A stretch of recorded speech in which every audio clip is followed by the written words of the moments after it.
24회 차거든요. 그러니까 2년인데 1회부터 23회까지 온라인 됐어요. 오늘 오프라인 텍스트는 처음 한 그 대모전 이런 거. 물론 그 전에 코로나 전에 티어브라는 사이트에서 이렇게 오프라인 세미나를 많이 했거든요. 한해 이렇게 공개하지 않고 한해적으로 대모전으로 오면서 저희가 다 외부에 공개를 하고 있고 좀 카메라도 되게 찍고 있고 하지만 녹화해가지고 대모전 사이트에 동영상 메뉴를 올리고 있거든요. 근데 이제 맨날 온라인으로 하다가 이제 온라인으로 하다가 이제 오프라인으로 이제 많이 이제 전향이 되잖아요. 그래서 저희가 오프라인 세미나를 내년에는 조금 더 어떻게 이제 콜라보를 진행해서 할지 고민을 하고 있는 와중에 여기 프로젝트 팀에서 이런 제안이 왔어요. 여기 도심항공교통 가상공업 및 건축기사업입니다. 여기에서 이제 이런 기술에 대해서 알아보고 싶은데 같이 콜라보를 진행하면 어떻겠냐 해서 오프라인으로 세미나 하는 게 어떻겠냐 해서 제 제안을 먼저 주셨고 정말 감사하게 그래서 저희가 이런 식으로 이제 약간 파일럿 개념으로 하는데 내년에 더 이렇게 많이 하려고 생각을 하고 있고요. 프로젝트 팀이나 여러분들 세미나 끝나고 나면 이제 설문해서 혹시 듣고 싶은 주제나 프로젝트 팀에서 원하는 세미나가 있으면 저희 쪽에 의뢰해 주시면 이렇게 자리 만들고 뭐 케이터링도 준비하고 뭐 엑스벨도 있고 막 다 준비해놨잖아요. 이런 식으로 저희가 서포트를 하려고 12월달에 시범을 해보고 있는 상황입니다. 이게 오프라인 때 많이 이렇게 했거든요, 사실은. 근데 지금 2년을 지금 온라인으로만 하다 보니까 이제 줌에 익숙해져가지고 이런 거 하는 것도 참 어려워요, 사실. 준비할 것도 많고. 한번 처음 오랜만에 해봤는데 되게 재밌네요, 저는. 했고요. 오늘 제목은 지식 그래프 알아보기고요. 뭐 포스터 메일에도 좀 안내를 드렸지만 우리 데이터 관련돼서 서로 간의 연관관계나 뭐 이런 거 찾아내는데 이제 활용하는 지식 그래프에 대해서 오늘 이렇게 세미나를 드리려고 해요. 2시간인데 한 1시간 반, 1시간 정도 하고 질문 좀 많이 듣고 이제 마치면 될 것 같고 홍수님이라고 현재 KB에 있으신데 사실 그 전에 저희 대보션 마스터였고요. 그 다음에 CNC에 계셨던 그래서 이제 모셨고요. 오늘 사람 많이 없으니까 그죠? 확률이 높으십니다. 여기 있으신 분도 있겠지만 오늘 세미나 끝나고 이제 발표자한테 질문 같은 거 해주시는 3명 발표자분님 뽑아가지고 이거 한번 드리려고 비싼 거예요. 한 7만 원 한다고 그러는데 받아가세요. 저기 세미나 열심히 들으시고 질문하시면 좋은 질문 해주시면 아마 발표자님 드릴 거고요. 보시니까 어떤 좋은 시간이 하겠지만 홍수님을 모시기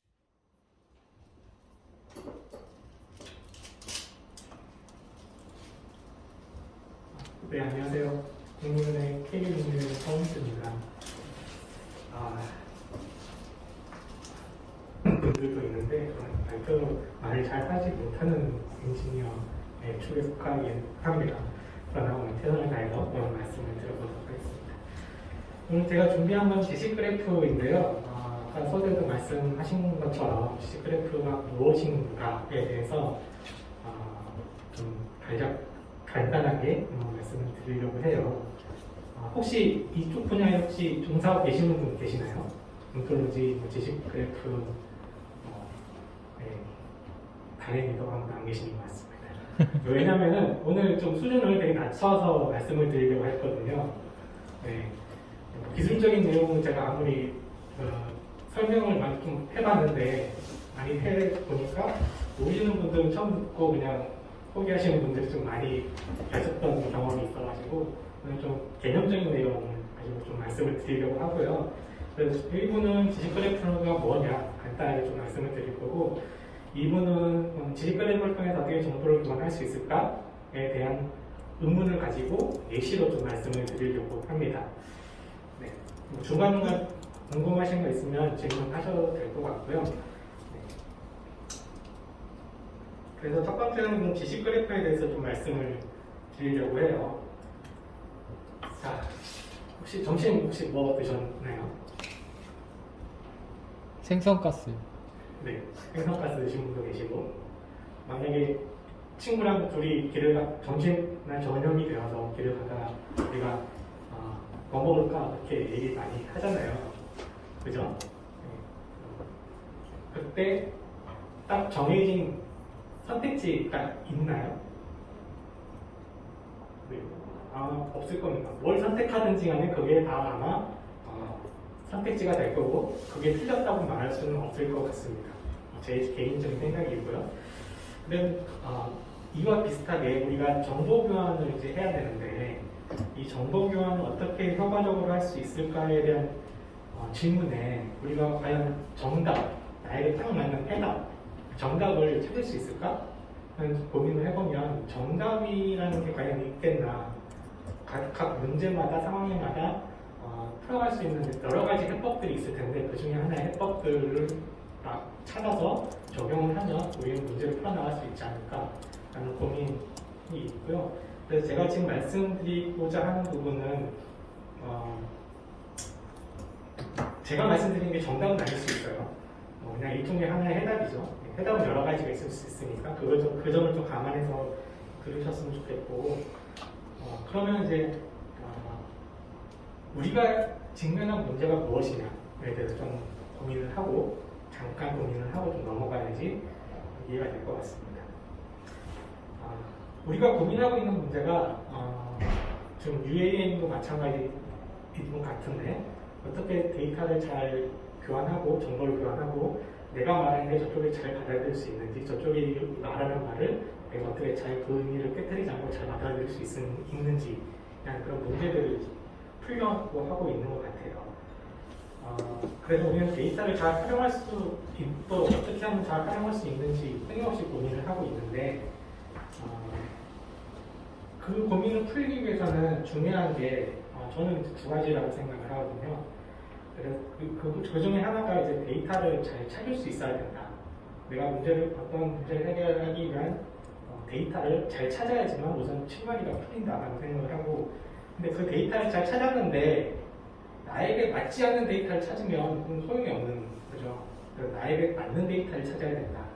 그게 중요하다는 것이고 두 번째는 내가 풀려고 하는 비즈니스와 데이터가 만나야지만 내가 정말로 필요한 데이터, 내 비즈니스에 맞는 데이터를 가지고 우리가 직면한 문제를 풀어나갈 수 있지 않겠는가라고 생각을 합니다. 그러면 데이터를 잘 활용하기 위한 선결 조건이 아마 두 가지가 있을 것 같아요. 그것도 제 생각이긴 합니다. 그 중에 하나가 이제 어떻게 데이터를 구조화시켜야 할까? 데이터 잘 구조화를 잘 시켜야지만 이제 데이터를 잘 활용할 수 있겠죠. 그 말은 내가 만든 데이터는 내가 잘 사용할 수 있는데 내가 만든 데이터를 다른 사람이 잘 사용하기 위해서는 그냥 막 던져주면 사용을 못하죠. 그래서 잘 구조화를 시켜야 된다는 것이 있고 그 다음에 어떻게 통합을 잘 할 수 있을까? 라는 질문에 답을 할 수 있어야 된다. 그 말은 우리가 그 데이터가 지금 너무 많이 넘쳐나기 때문에 같은 내용의 데이터임에도 불구하고 서로 다른 데이터 셋들이 존재를 하기 시작했어요. 그래서 이것들을 어떻게 잘 통합할 수 있을 것인지에 대한 것을 총결을 좀 해야 된다는 것이고 그래서 이 데이터를 잘 활용하기 위한 것 중에 하나가 저는 이제 정보를 잘 교환하는 것이라고 생각을 합니다. 그래서 정보를 이제 교환을 우리는 잘 해야 되는데 정보를 그럼 어떻게 교환할 수 있을까라는 질문을 한번 해봐야 될 것 같아요. 그리고 정보를 어떻게 해야지 잘 교환할 수 있을까? 그 부분에서는 이제 생각해볼 문제가 아까 말씀드렸는데 내가 아는 의미의 정보를 제가 다른 사람한테 말을 했을 때 다른 사람한테 얘기를 했을 때 내가 알고 있는 그 정확한 의미를 그 사람이 정확히 알아듣고 이해하는가? 우리가 지금 일상 대화에서도 내가 뭐라고 얘기했는데 저 사람이 알고 대답하는 건지 정말 이해를 했는지 그냥 대충 이해하고 그냥 오케이 하는 건지 모르는 경우가 많잖아요. 그런 문제를 좀 생각해 볼 필요가 있고 다른 도메인이나 서비스나 사람 간에 정보와 교환이 잘 이루어지는가? 라는 것도 좀 고민을 해볼 필요가 있습니다. 그 말은 제가 어젯밤에 집 뒤에 있는 산에 올라가서 산책을 하는 길에 아울 한 마리가 날라들어왔어요. 그래서 저는 아울이라는 표현을 썼는데 그게 아울이 뭐죠? 네, 아울이 아시는 것처럼 부엉이죠. 근데 제가 주로 연구하고 일을 하고 있는 도메인에서는 아울이라는 말이 온톨로지 언어이거든요. 우리는 같은 아울이를 쓰지만은 이런 케이스가 되게 많을 거예요. 그 한에서 날아다니는 새 컨텍스트의 아울과 제가 일하고 있는 온톨로지의 세계에서 아울은 서로 정말 다른 개념의 용어를 쓰고 있죠. 이런 케이스가 있는 거죠. 그래서 서로 다른 도메인이나 컨텍스트나 서비스에서는 같은 용어일지라도 서로 다른 개념을 우리가 많이 쓰고 있다는 것을 알 수 있습니다. 그리고 그러면 같은 도메인에서는 데이터 기반이 잘 이루어지는가? 대부분 이제 개발자시니까 잘 아실 것 같은데 우리가 서비스를 하나 구축하려 그러면 제일 먼저 하는 게 서비스 기획 이런 거 다 있지만 우리가 데이터를 먼저 만들어 놓고 시작을 하죠. 근데 그 데이터는 이쪽에 있는데 그럼에도 불구하고 내 데이터베이스 만들었는데 데이터베이스에 넣어놓고 시작을 하죠. 혹시 안 그런 케이스가 있으시면 훌륭한 것 같습니다. 네. 근데 대부분 그러는 것 같아요. 대부분 데이터를 샘플러로 보호하고 이제 샘플부터 놓고 시작을 하는 것 같습니다. 네. 그러다 보면 이제 데이터 사이로가 항상 이제 일어나기 시작하죠. 처음에 만들어 놓은 게 거의 대부분 끝까지 가더라고요. 네. 그런 사이로 데이터가 된 데이터를 가지고 시작을 합니다. 그래서 정보 교환을 잘 하기 위한 접근법 중에 하나가 뭐냐라고 좀 해답을 좀 제시를 하고 싶은데 정보를 잘 교환하기 위해서는 이제 정보를 우선 잘 구조화해야 되고 그 구조화된 정보를 바탕으로 통합을 잘 해야 하면 우리가 정보를 잘 교환할 수 있지 않을까? 이런 이제 의문과 해답을 가지고 시작을 하려고 합니다.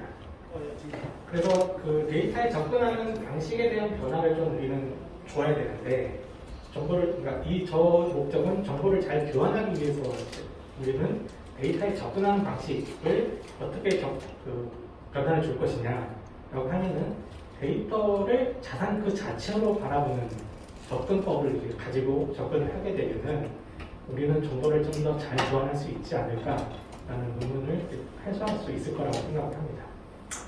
그래서 이 데이터 자체로 데이터에 접근하기 위해서는 두 가지가 필요해요. 데이터와 메타데이터의 의미, 그 대의타의 의미가 무엇이냐, 그다음에 이 데이터를 어떻게 관리할 것이냐의 그 두 가지가 함께 구성이 돼야 되는데 첫 번째 데이터에 대한 의미는 말 그대로 데이터에 대한 명확한 의미를 얘기를 하고 있고요. 두 번째는 데이터를 관리를 한다는 것 자체는 이제 데이터를 활용하면서 데이터를 활용하고자 하는 누구나 찾을 수 있고 접근해서 사용할 수 있는 그런 형태의 관리가 되어야지만 데이터 자산 그 자체로 우리는 구성을 할 수 있다고 생각합니다.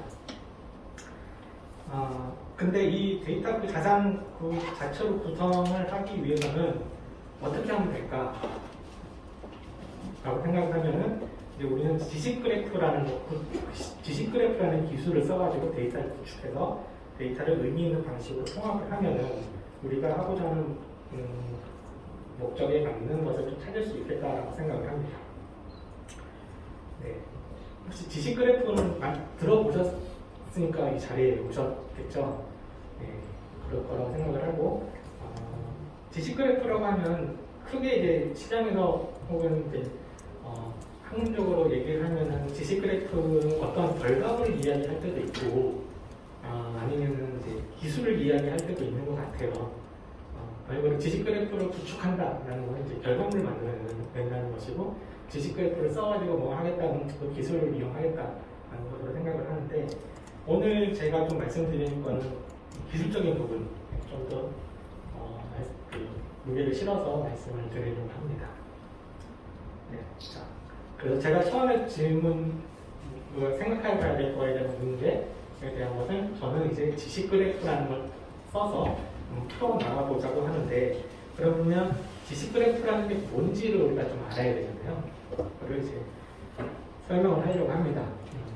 이거는 제가 그린 건 아니고 좀 데이터 더 라이즈 더 나리지 그래프라는 보고서가 있는데 그 보고서에 이제 요 그림이 있어요. 근데 요 그림이 딱 한 장인데 아주 잘 설명을 하고 있어서 가지고 왔습니다. 네. 지식 그래프를 좀 알려고 하면 아까 정상님도 잠깐 말씀하셨는데 뭐 AI도 있죠. AI 한 종류이죠. 네, 한 종류이고 근데 지식 그래프를 좀 관점으로 보게 되면은 이 그림은 위로는 지식 관리에 대한 측면이고 아래는 데이터 관리에 대한 측면이에요. 그래서 우리가 이제 데이터 관리는 밑에 1960년대부터 이제 파일 시스템이 나오기 시작해서 70년대에 RDBMS, 그 다음에 90년대 올랩 데이터 웨어하우스, 그 다음에 엠비투스, 노에스케일, 데이터 레이크 뭐 이런 것들이 쭉쭉쭉 우리는 이제 경험을 해왔잖아요. 보니까 이전 걸 좀 기술 많이 접하시는 분들도 계신 것 같고 그래서 좀 깊게 설명 안 드려도 될 것 같은 생각이 드는데 그래서 우리는 이제 밑으로는 데이터 관리에 대한 측면과 지식을 관리하는 측면을 좀 분리시켜서 우리는 대부분 그동안 많이 생각을 해왔고 대부분의 진행이 그렇게 되어 왔었습니다. 그리고 위에 거를 좀 보면은 지식 표현에 대한 얘기인데 지식 표현은 좀 오래전부터 연구되었던 학문이긴 해요. 1960년대에는 지식 의미망이라는 것을 써가지고 지식을 어떻게 표현할 건지 지식 표현이라는 건 지식을 어떻게 표현할 건지에 대한 학문인데 의미망이라는 걸 써서 1960년대에는 많이 표현했었습니다. 그러다가 70년대에는 이제 프레임 기반의 시스템을 써서 지식을 표현을 하게 되고 그 다음에 80년대는 전문가 시스템 붐이었죠. 1980년대 그 전문가 시스템이 나오면서 그 AI 확 올라가는 그런 시기가 있었고 아까 AI 겨울이라고 얘기를 하셨는데 그건 1969년 이제 마른 민스키가 퍼센트런 엑소원 문제를 현란하게 지적하기 시작하면서 AI 겨울이 첫 번째 AI 겨울이 찾아왔었고 그거에 AI의 그 다시 붐을 일으켰던 게 이제 지식 전문가 시스템이죠. 전문가 시스템을 통해서 다시 AI가 한번 다 올라갔다가 다시 여기서 말하는 AI 윈터라는 거는 AI가 두 가지 측면이 있는데 심볼릭 AI냐 그 다음에 커넥티비티랑 심볼릭이죠. 맞죠? 네. 여기서는 이제 심볼릭 AI 윈터를 지금 투기를 하고 있어요. 저 전문가 시스템이 처음에 구축할 때는 되게 가까운 것 같고 투자도 많이 받았는데 이게 하면 할수록 되게 어려운 거예요. 전문가가 들어와서 규칙을 만들어줘야 되고 되게 한정적으로 되다 보니까 사람들이 너무 복잡해지기 시작하면 못 쓰게 되는 거죠. 그래서 다시 AI를 좀 쓰다 왔고 그 다음에 1991년, 3년 팀 버너스가 W3C의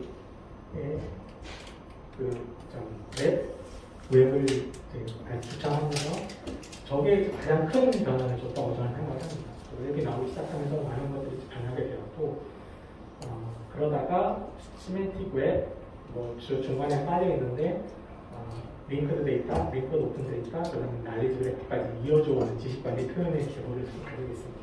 그러다가 20년대 후반부터는 이제 우리가 그 데이터가 너무 많고 데이터를 관리를 해야 되고 지식도 표현 데이터를 잘 구조해야 되는데 그러기 위해서는 우리가 이 날리지 그래프라는 걸 써가지고 여기서 말하는 구글의 날리지 그래프는 좀 비슷한 것도 좀 다르긴 해요. 써가지고 우리가 제 데이터를 잘 구조시키고 통합시켜보자 라는 움직임이 이제 데이터 패브릭이 나오기 시작을 했습니다.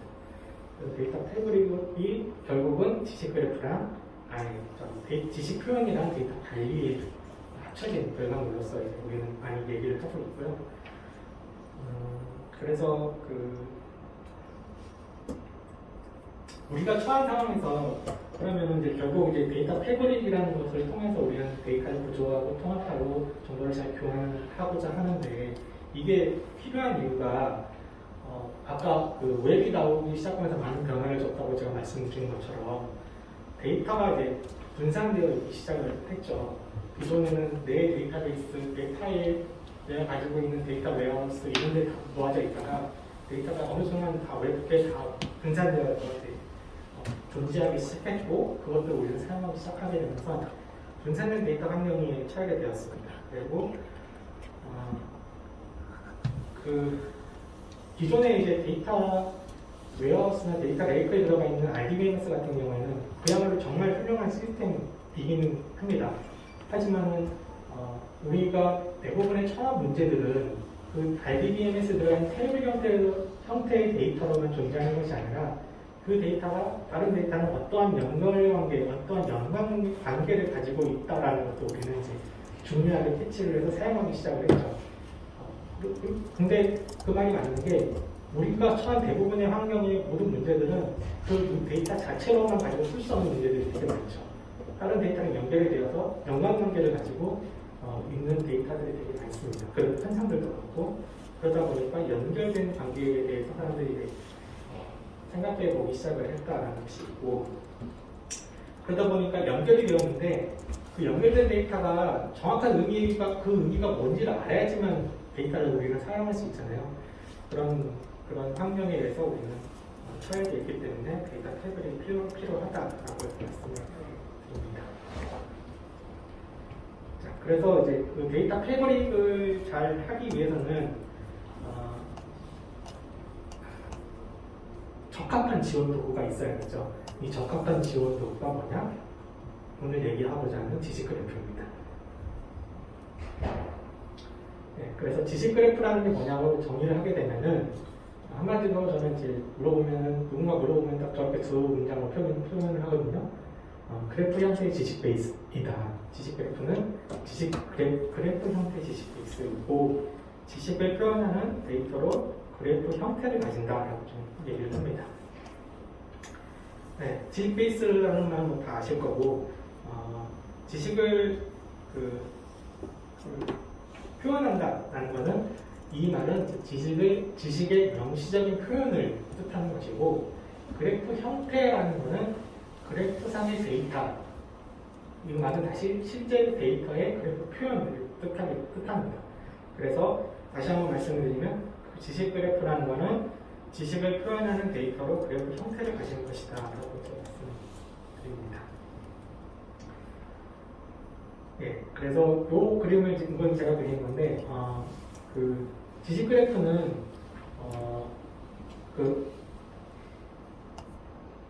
아까 그래프 형태의 지식 베이스라고 했잖아요. 그러면 지식 베이스라는 거는 우리는 뭐 데이터 스토어 같은 거대한 스토리지가 하나 있을 것이고 그 안에 이제 그래프 형태의 데이터가 들어가게 됩니다. 근데 그 데이터에 들어가는 다른 데이터들은 밑에 있는 이제 RDB나 엑셀이나 제이슨, CSV 아니면 그래프 구조 형태의 데이터들이 이제 들어가게 되고 이런 것들이 하나의 그래프 형태로 묶여지면서 저장이 되어지고 이 저장된 데이터를 이제 각각의 용도에 맞도록 이제 사용을 할 수 있게 됩니다. 그래서 제일 먼저 중요한 것은 인포메이션 모델인데요. 이 인포메이션 모델은 데이터에 대한 명확한 구조나 아니면 그 설명을 가능하게 해주게 됩니다. 그래서 이 데이터가 RDB나 엑셀이나 제이슨 데이터베이스로 표현되어져 있는 데이터는 단편적으로 데이터들을 제공을 해주지만은 이 데이터들을 서로 통합해서 지식 그래프를 만들었을 때 그 데이터에 대한 그 백그라운드, 설명 이런 것들을 잘 해줄 수 있어야지만 누군가는 그걸 가져가서 사용할 수 있게 되니까 그걸 잘 해주는 게 이제 인포메이션 모델이고요.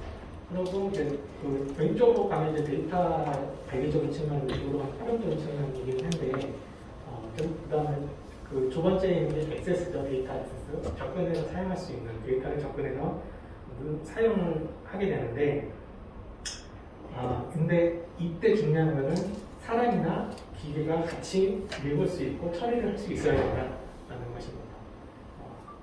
그래야지만 사람만을 위한 어떠한 데이터가 아니고 같이 처리를 했어야지만 뭔가 우리 활용을 할 수 있게 되니까 데이터를 액세스할 수 있어야 된다는 것이고 그 다음에 파인드라는 거는 이 그래프 데이터 스토어에 들어가 있는 거를 누군가가 원할 때 찾을 수 있어야 된다는 거죠.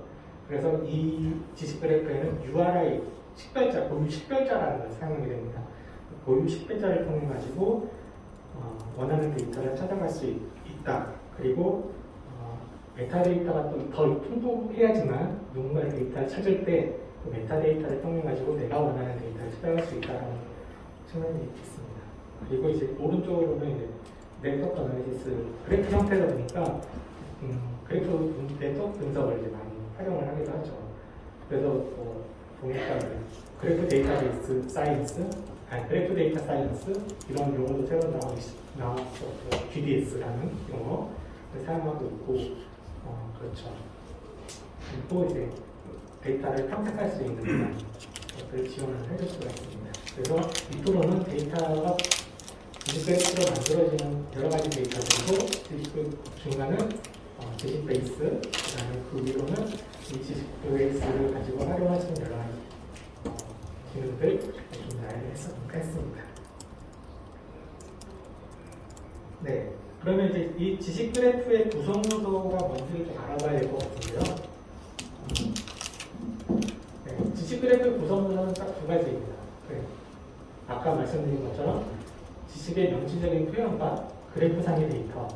그 첫 번째는 그래프상의 데이터를 좀 말씀을 드릴 건데, 이 그래프상의 데이터라는 것은 그래프 형태로 구성된 데이터인데 이게 이 데이터의 구조와 형태를 제공해 줍니다. 그래서 이 구조와 형태를 제공하는 두 가지 측면은 유니망이랑 프레임을 통해 가지고 이 데이터가 어떻게 생겨먹었는지, 이 데이터가 어떤 형태인지를 좀 명시적으로 그래프상의 데이터를 나타내고 있습니다. 네. 좀 어렵지 않으시죠? 어려운가요? 괜찮습니까? 네. 영상이 작으신 분들 계셔가지고. 네. 네.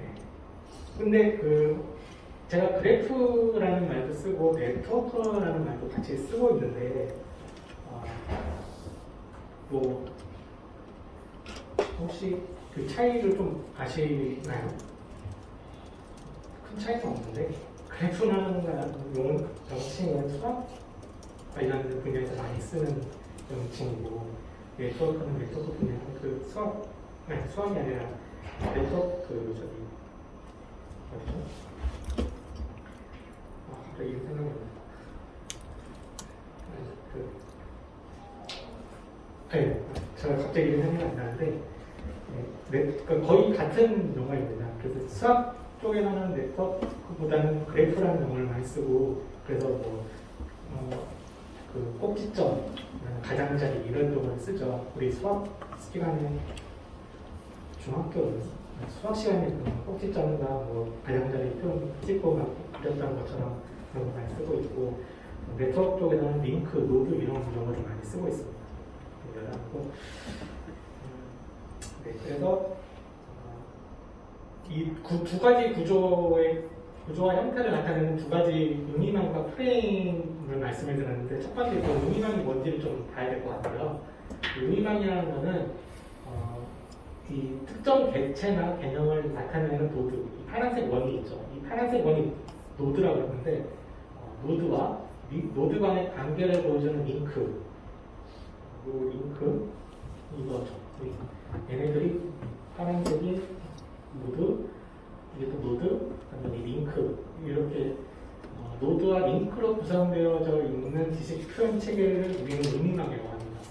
그 유니망의 링크는 이저 관계, 헤드 파트 관계, 상하이 관계, 동의어, 하이워 이런 관계들을 이제 표현을 할 수가 있고요. 점과 선으로 연결되어져 있는 거죠. 그 안에 이제 이렇게 유니망이라고 해서 표현을 하는데, 우리가 일상적으로 쓰고 있는 표현 체계이기도 하죠. 많이 쓰고 있죠, 이런 식으로. 이런 거를 이제 의미만으로 네트워크 관계를 표현하는 것을 좀 표현하고 있고요. 그러면은 아까 이거는 그냥 잠깐 쉬어가는 걸로 가져왔는데 음이망과 신경망의 차이가 있죠, 분명히. 네, 왼쪽이 음이망이고 오른쪽이 신경망.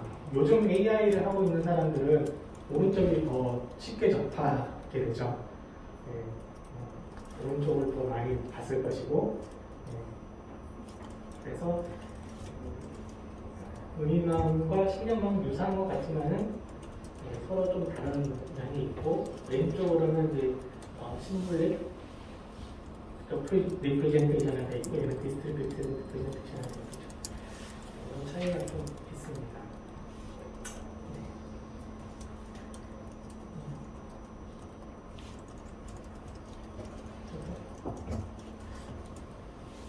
근데 여기서 좀 차이가 뭐냐면은, 우리가 지식 자연어를 음이망과 신경망으로 표현하기 시작을 하면은 아주 큰 차이가 발생하게 되죠. 왼쪽에 음이망은 자연어를 표현했을 때, 포유류는, 개는 포유류다. 왼쪽에 저기 있는 도금이 있었으면 포유류고, 고기를 먹고, 꼬리를 가지고 4개의 다리를 가지고 있다. 자연은 이렇게 표현이 될 텐데, 오른쪽에 신경망에서 얘가 개인지 고양인지를 판단하기 위해서는 수많은 이제 여기 4개의 히든 레이어가 있어서 이 안에 이제 인벤된 값이 들어갈 텐데 이거보다 더 많이 히든 레이어를 가지고 있겠죠. 이 안에 분산된 이제 가중치를 가지고 표현이 되어가지고 어떠한 조건을 이루었을 때 얘가 개인지 고양인지 판단하는 그런 형태를 가지고 있습니다. 그래서 계산 오른쪽에 있는 신경망에서는 자연어를 표기할 때 우리는 인베딩된 값을 가지고 표현을 하게 되고, 왼쪽에서는 명시적인 표현을 가지고 기호를 가지고 명시적인 표현을 통해 또한 자연어에 대한 문장을 표현을 하게 합니다. 네, 다시 이제 본론으로 들어가서 첫 번째 이제 음이망을 말씀드렸는데, 두 번째 이제 프레임이죠. 프레임은 네트워크 음이망의 노드 대신에 프레임을 사용합니다. 프레임은 지금 보여드리는 요거는 이제 음이망인데, 요거 대신에 뭘 사용하냐면 이렇게 이제 프레임을 사용하게 됩니다. 프레임을 통해 가지고 특성 값을 저장하는 슬롯을 가지고 표현을 합니다.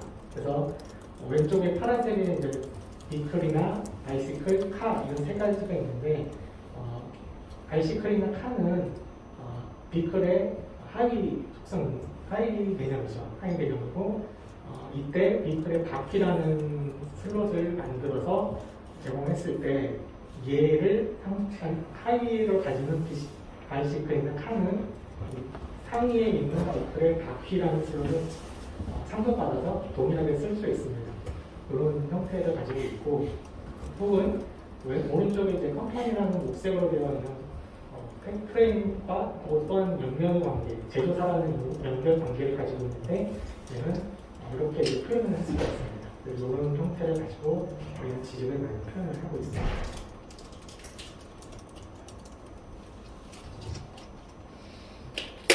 네. 그리고 이제 구성 요소 두 번째로는 지식의 명시적인 표현입니다. 지식의 명시적인 표현인데, 얘는 이제 정보 전달과 의미를 제공을 하죠. 지식의 명시적인 표현을 통해서. 그래서 지식이라는 거는 이제 정보를 체계화하고 재개념화한 것인데, 체계화를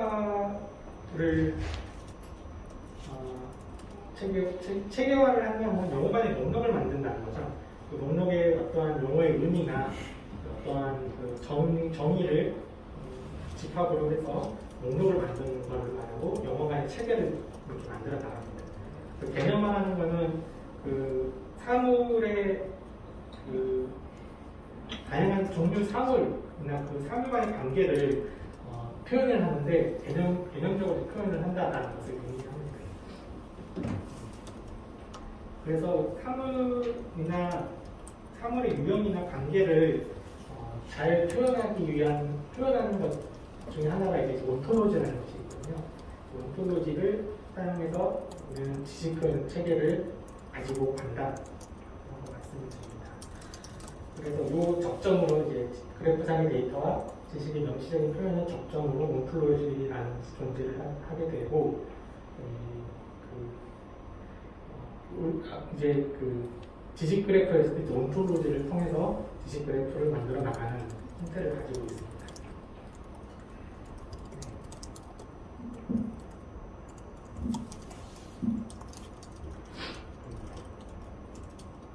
온톨로지라는 것을 쉽게 말씀드리면 얘도 되게 시간이 오래 걸리긴 해요.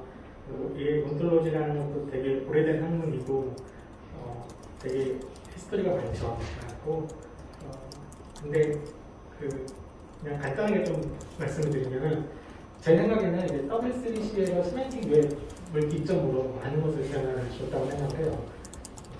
그래서 기존의 뭐 60년대 온톨로지, 70년대 온톨로지, 80년대, 90년대 온톨로지 이런 것들 각각 그 시대마다 서로 다르게 사용하기도 했고 좀 다른 관점으로 보기도 했는데 뭐 90년대, 80년대, 90년대 전문가 시스템에서도 사용했었죠.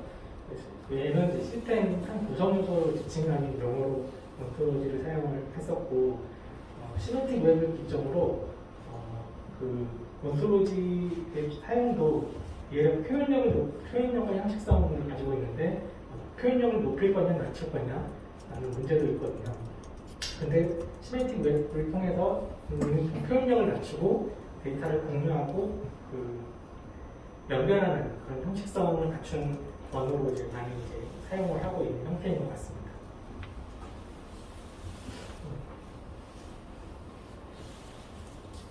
네, 그래서 이제 온톨로지라는 것이 뭔지는 깊게 설명을 하기는 좀 그렇긴 한데 온톨로지라는 게 뭐냐면은 그냥 정의만 좀 알고 넘어가게 되면은 온톨로지라는 거는 이제 톰 그루버라는 사람이 정의를 한 거를 대부분 요즘 많이 쓰고 있고 요즘이 아니라 오래됐죠. 계속 쓰고 있는 추세라고 보여져요. 그래서 이 사람이 1993년에 정의를 한 내용입니다. 이 내용은. 그래서 온톨로지라는 게 뭐냐라고 얘기를 하게 되면 관심 영역에 여기는 좀 문장에 빠져 있어요. 관심 영역에 대한 공유된 개념화의 형식화되고 명시적인 명세라고 정의를 합니다. 그래서 관심 영역이라는 것은 온톨로지를 가지고 표현하고자 하는 대상이 되는 거죠. 당연히. 그리고 공유되었다라는 것은 그 의미는 개인이 속한 커뮤니티에서 그 구성원들 간에 서로 합의가 된 그 내용을 이제 뜻합니다. 우리가 여기 텔레콤 분들이 많이 계시니까 쿠버네티스를 많이 쓰잖아요. 텔레콤 아니신 분들 많이 쓰고 계시지만 근데 우리는 쿠버네티스라는 말보다는 K8S라고 많이 쓰는 것처럼 합의가 되는 거죠. 그 용어가 그런 이제 합의된 그래서 그 의미가 이제 공유되었다라는 의미를 가지고 있게 되고 개념화라는 의미는 특정 분야에 일어나는 현상이나 그런 연관된 것들을 추상화하는 모델을 뜻합니다. 그래서 뭐 쿠버네티스 예를 들게 되면은 파드나 서비스 이런 것들은 눈에 보이지 않지만 우리 개념적으로는 알고 있잖아요. 그런 예시가 될 것 같고 형식화라는 의미는 기계가 읽고 처리할 수 있는 형태를 이제 말할 때 기계가 읽고 처리할 수 있는 형태를 말합니다. 그 형식화. 그거는 이제 다시 예시, 예를 들면 코드상에 있는 것들, 코드를 통해 가지고 형식화시켜서 서로 교환을 하잖아요. 그런 것을 의미하는 것이고 명시적이라는 말은 개념의 종류나 개념 간의 관계, 그리고 그것들을 사용하고 있는 제약 조건들을 명확하게 정의하는 것을 뜻합니다. 그래서 우리가 쿠버네티스 예시를 계속 들면은 코드 상에 있는 거를 우리는 나물이라는 걸 언어를 써가지고 공유를 하는 것처럼 얘를 명시적으로 표현을 해줘야지만 누군가는 그걸 가져다가 쓸 수 있다라는 거죠.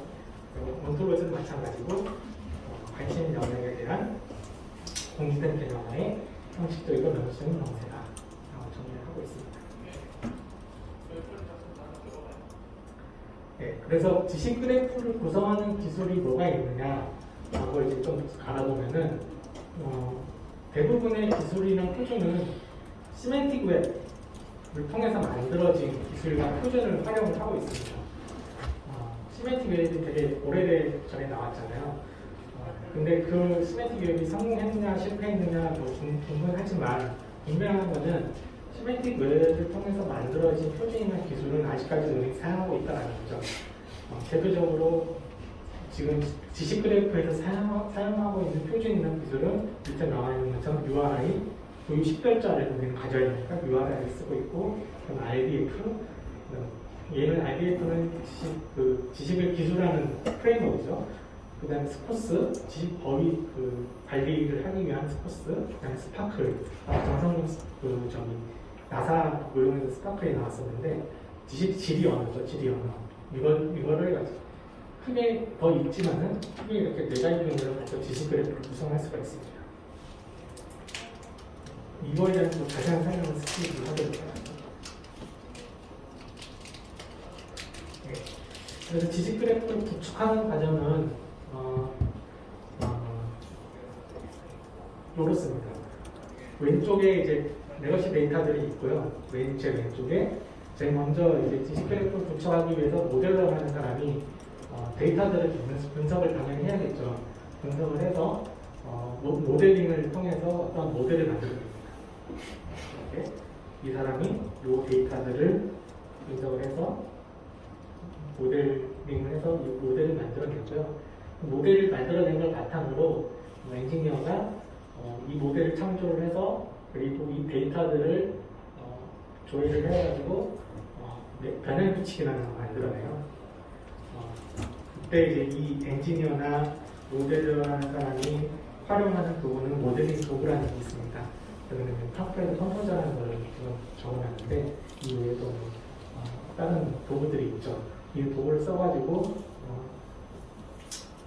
모델이나 변환 규칙 이런 것들을 만들어내고요. 이 변환 규칙을 만들어 놓으면은 이 규칙을 읽어서 어떤 특정 형태로 변환시켜주는 그런 도구가 또 있습니다. 그런 도구를 트리플 변환 아이덴티파이저라는 대부분 이제 아이덴티파이저라고 그러는데 트리플 변환을 시킵니다.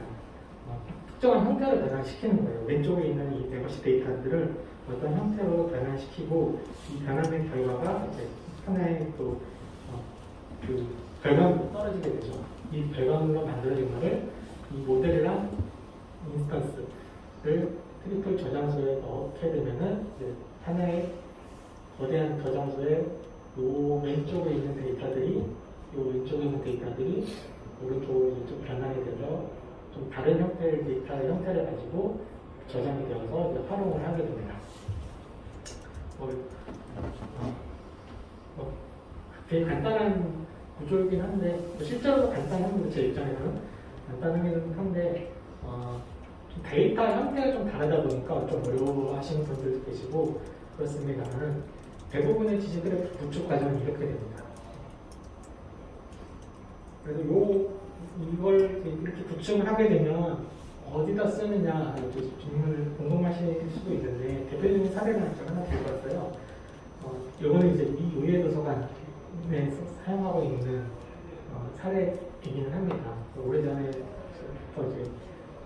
미 의회 도서관에서는 자기네들이 가지고 있는 그런 데이터, 서지 데이터를 도서관 외에 내 외부에서 사용할 수 있게끔 하기 위해서 RDF 형태로 데이터를 표현을 하기 시작했습니다. 왜 했냐 그러면은 데이터 내에 미국의 도서관과 같은 대부분의 도서관들은 자기네가 쓰고 있는 데이터 표현 체계가 있습니다. 마크라는 그 표현 체계가 있는데 그 표현 체계는 참 훌륭한데 그거를 잘 일반인들이 그걸 읽고 쓰려고 그러면 되게 어렵죠. 100에 $A는 얘는 책의 제목을 나타내는 애다. 1의 뭐다. 이런 식으로 다 표현되는 체계를 가지고 있거든요. 그런 것들은 잘 갖추고 있지만 웹상에서 일반인들이 사용할 수 있게끔 하려고 그러면 이와는 좀 다른 체계를 가지고 있어야 되겠다. 그리고 뿐만 아니라 같은 데이터상의 마크 데이터를 사용하고 있는데 각 나라마다 혹은 각 도서관마다 서로 다른 마크임에도 서로 다른 체계를 좀 변경돼서 사용하고 있는 경우들이 많아요. 그게 아마 유행 같은 케이스도 많이 있을 것 같아요. 대표적으로 우리나라는 마크라는 걸 알 수 있고 코막이라는 걸 쓰죠. KORMARC 코막. 근데 이 마크 코막이라는 애가 마크랑 조금 체계가 조금 달라요. 뭐 그런 식으로 같은 체계이지만 서로 다른 걸 표현하고 있는 형태들이 많이 있습니다. 그래서 이런 걸 좀 해결하고자 RDF라는 걸 써서 데이터를 만들고 활용하기 시작을 활용을 하고 있고요. 그래서 그 대부분의 데이터들 미국의 도서관뿐만 아니라 함께 하고 있는 되게 많은 국가들의 도서관들의 데이터들은 다 웹상에서 다 공개가 조회를 할 수가 있습니다. 이런 형태로 이제 볼 수가 있고 이런 식으로 좀 많이 사용을 하고 있고요. 두 번째 사례는 이제 FDA 사례입니다. 얘는 지식그래프 사례라고 발표한 장표는 아주 궁금하긴 한데 제일 왼쪽에 있는 이제 그 통합표가 있죠. 어떤 약품에 대한 단일화된 뷰를 제공하고자 하기 위해서 지식 그래프를 썼는데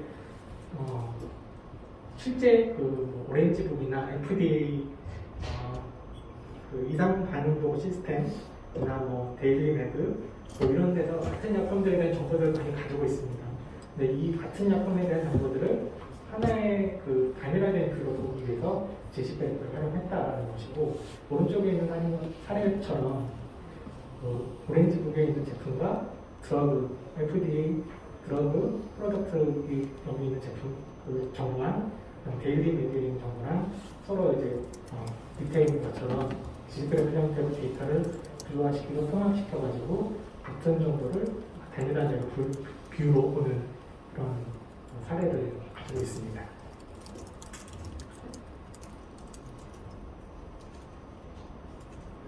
네, 그래서 지금 이제 계속 이제 지식 그래프를 얘기를 했는데 지식 그래프는 그 용어에서 뜻하는 바와 같처럼 그래프 형태이긴 합니다. 그래프 형태인데 이 그래프 형태가 지식 그래프만 있느냐? 여러 가지 그래프가 있죠. 지식 그래프뿐만 아니라 표준 그래프하고 그다음에 뭐가 있을까요?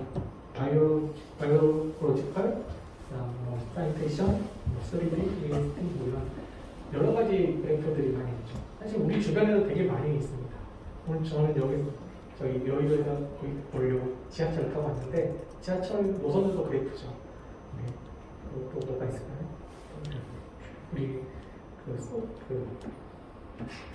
슬랙을 많이 쓰고 있죠. 슬랙도 하나의 그래프라고 보시 각각 서로 연결되어 있으니까 그런 형태의 그래프들을 쓰고 있는데 지금 오늘 얘기하고자 하는 건 그 중에서도 지식 그래프입니다. 그래서 지식 그래프는 다시 정리를 하자 그러면 그래프 형태의 지식 베이스이다. 그래서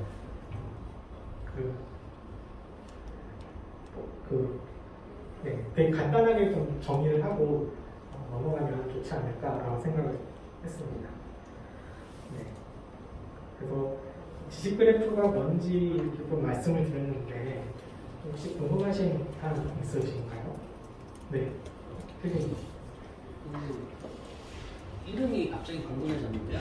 네. 데이터 그래프도 아니고 데이터 그래프도 아니고 인포메이션 그래프도 아니고 왜 날리지 그래프라고 명명이 되었을까요? 지식 인포메이션 그래프가 아니고 데이터가 아니고 왜 지식이 있냐? 네. 네.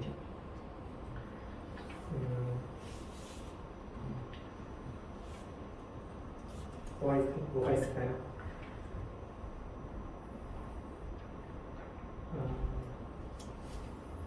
그거는 좀 이따 뒤에서 이제 지식이라는 게 뭔지에 대해서 좀 말씀을 드릴 거거든요. 네. 네, 그때 아마 답이 될 것 같아요. 네. 네. 지나게 보면은 이 날리지 그래프 연구 자체가 이제 날리지를 대상으로 처음에 연구가 되어서 그렇게 명명되지 않았을까 짐작이 되는데 뒷부분에서 한번 더 다뤄주시는 것 같습니다. 네, 그래서 그거는 뒷부분에 지식이라는 뭔지 잠깐 다룰 텐데 그때 같이 말씀을 드릴게요. 네. 네.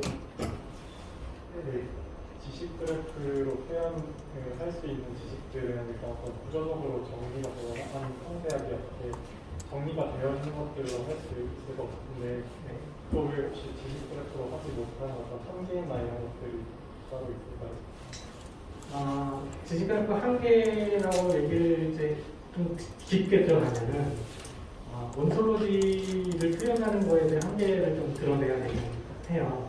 온톨로지가 서로 개념에 대해서 구조화시키고 개념만의 관계를 표현한다고는 하지만 내가 만든 온톨로지나 저쪽 서비스에서 만든 온톨로지나 같은 개념 안에서 만들었다고 하지만 서로 다를 수가 있거든요. 왜냐면은 그 사람이 생각하는 거랑 제가 생각하는 거랑 서로 다른 컨텍스트를 가지고 생각을 해서 만들다 보면은 달라지긴 해요. 그걸 풀기 위해서 온톨로지 얼라이먼트라는 것도 있거든요. 근데 그것도 상당히 어려운 문제이긴 해요. 그런 부분들이 좀 지식 그래프가 온톨로지를 기반으로 한 지식 그래프는 그런 문제들을 안고 가고는 있다라고 좀 말씀을 드릴 수 있을 것 같아요. 그래서 그 부분은 좀 뒷부분에서 이 2부에서 좀 말씀을 드릴 예정이에요. 네. 없으시면 좀 5분만 쉬었다가 해도 될까요? 네. 쉬었다가 하겠습니다.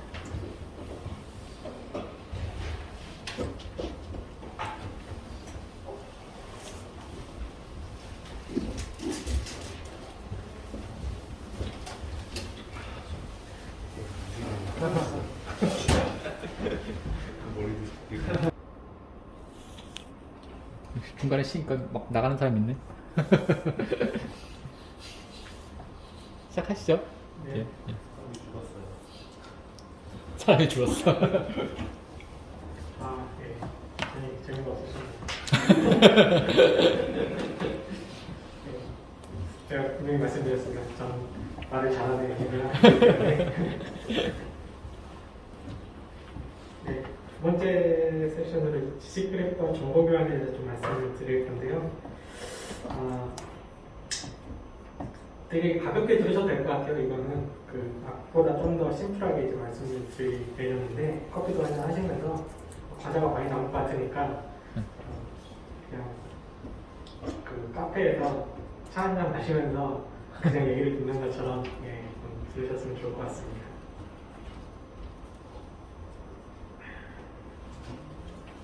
그래서 아까 그 필규님 필규님 자리 안 계시네? 질문해놓고. 좀 기다렸다 해야 되네요.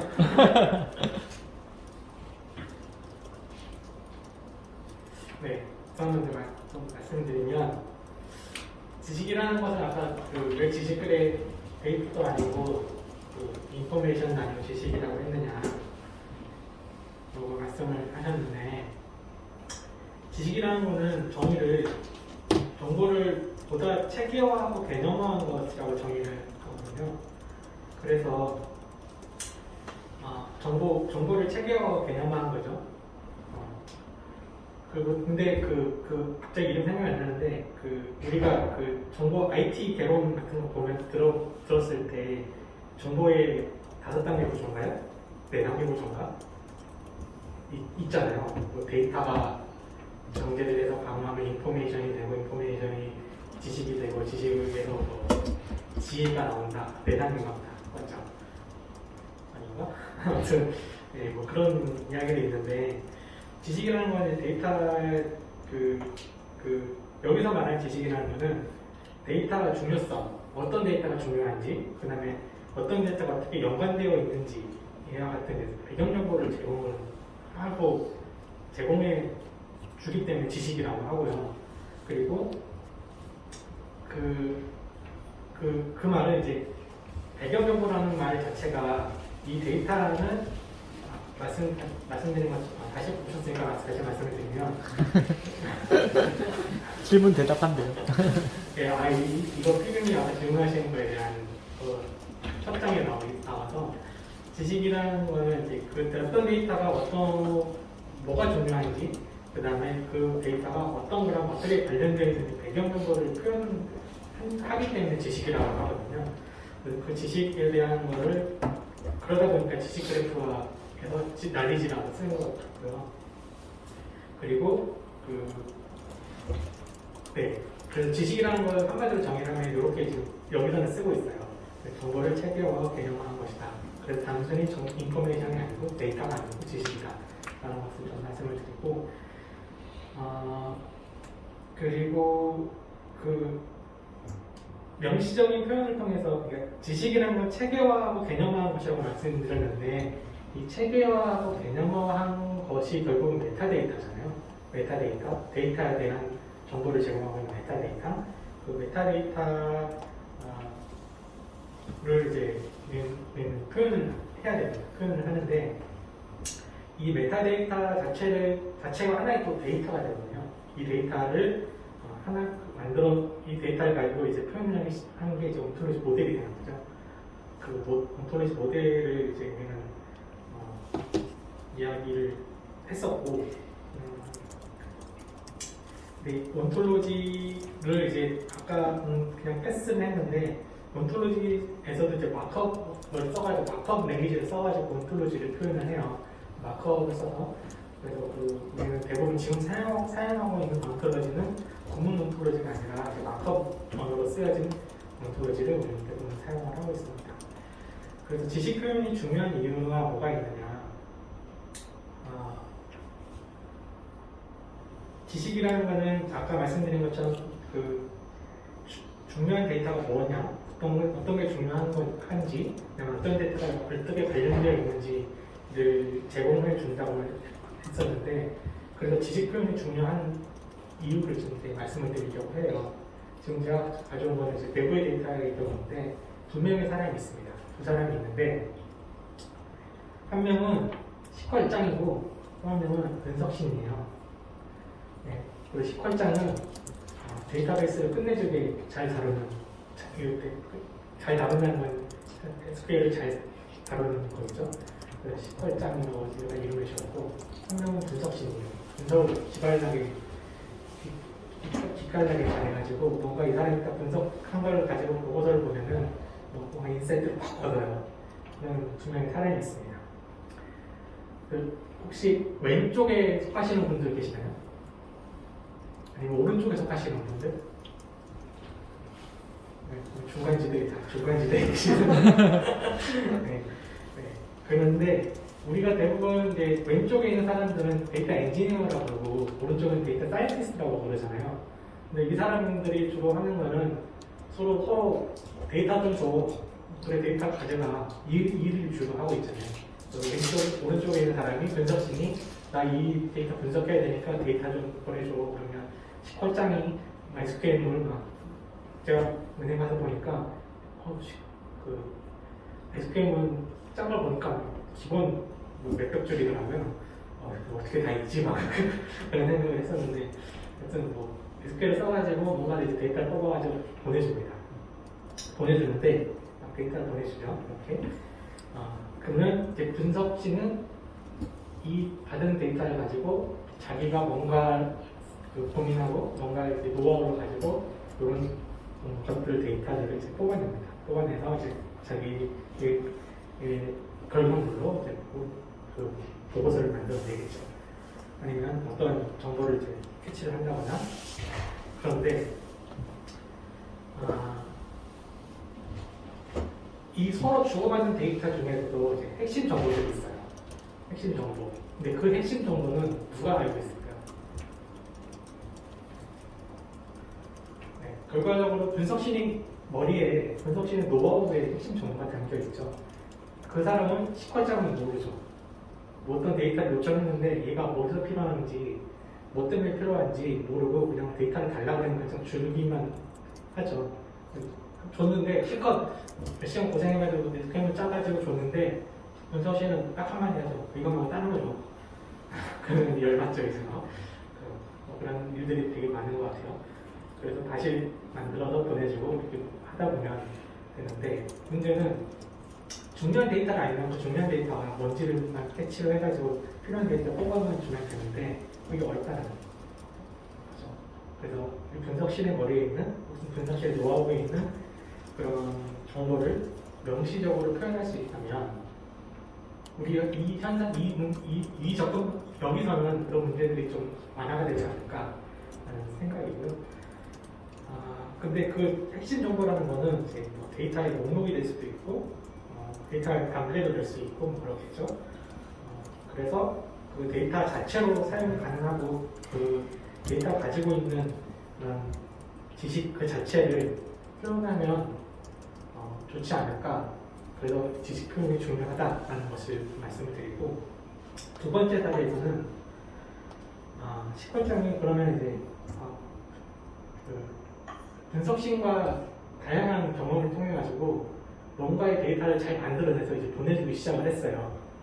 분석신 단계 허들을 한번 뛰어넘은 거죠. 근데 또 하나의 허들이 찾아옵니다. 영어범이 있고 동기표가 있고 기획서가 있어요. 근데 이 사람들이 서로 데이터를 달래요. 영어방은 자기가 쓰글 그 어떤 데이터를 달라고 그러는데 기존에 줬던 데이터를 좀 다르게 불러요. 뭐라고 부르냐면은 고객이라고 불러요. 그래서 고객의 데이터를 이게 고객인가 보다, 10번째는 고객인가 보다 데이터를 열심히 줬는데 동기표가 자기도 데이터를 달래요. 근데 수요자를 달래요. 수요자. 난 수요자. 난 고객인 줄 알고 있었는데 그래? 그럼 수요자 데이터 줄게요. 수요자를 줘요. 그리고 좀 있다 보니까 기획서 하는 사람이 또 와가지고 자기는 타겟층 데이터를 달래요. 타겟층. 뭐지? 뭐 그런 고민이 들겠죠? 이 예시에서는 내부의 데이터임에도 불구하고 서로 다른 이해관계자 간에 다른 용어를 쓰고 있구나라는 말씀이죠. 뭐 이런 케이스도 있어요. 그리고 세 번째 케이스는 외부의 데이터를 엮이기 시작하게 되면은 서로 다른 도메인이 되는 거죠. 뭐 같은 도메인일 수도 있고 서로 다른 도메인을 사용하는 경우가 같으면 해피한 케이스지만은 다를 확률이 굉장히 높죠. 그래서 오늘 이야기하고자 하는 케이스가 바로 이 케이스인 것 같아요. 서로 다른 서비스에 사용하는 연관에 어떻게 교환을 할 것이냐. 네. 그래서 제가 이제 이 케이스, 대표적인 케이스가 CMS가 뭔지 아시죠? CMS가 뭔지 툴 네임을 말씀해 주실 분 계시나요? CMS.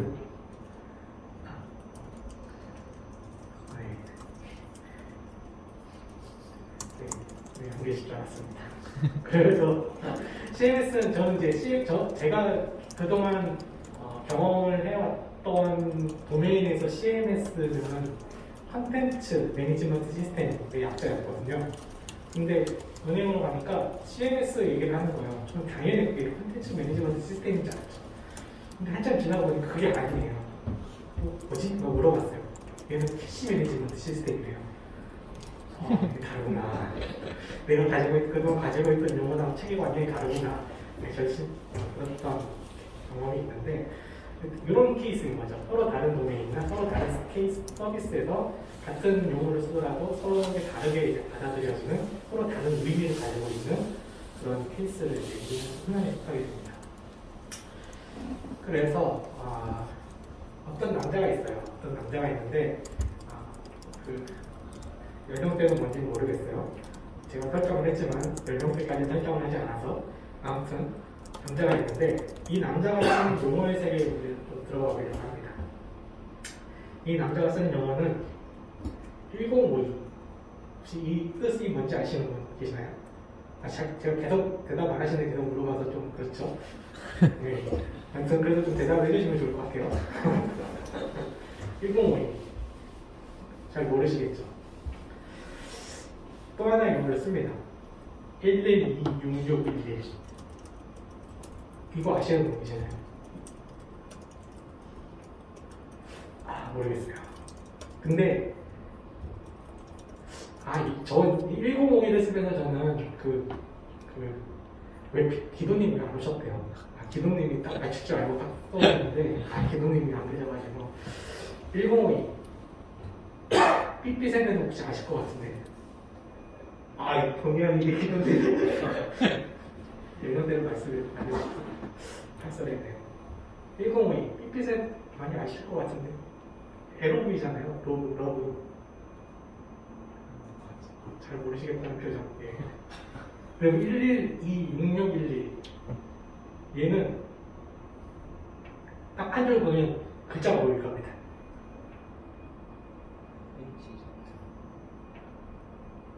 보이시나요? 맞아. 사랑해. 역시. 네.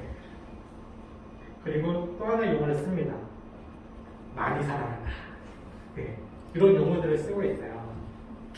그래서 얘네들을 이제 이 남자는 이런 용어들을 쓰고 있는 거예요. 그냥 예시를 만들어 놓은 거예요. 그래서 얘를 좀 개념화 시키면은 뭐 숫자, 암호, 암호 목록 이런 것들을 이제 개념화를 시킬 수 있겠죠. 그런데 이 여자는 다른 언어도 쓰고 있어요. HORV 이거 아시는 분?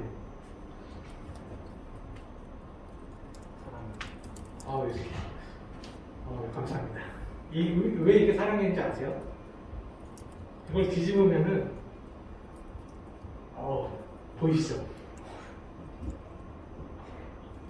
안 보이시나요? 네. 이렇게 쓴다고 하더라고요. 사랑해를 암호로. 네.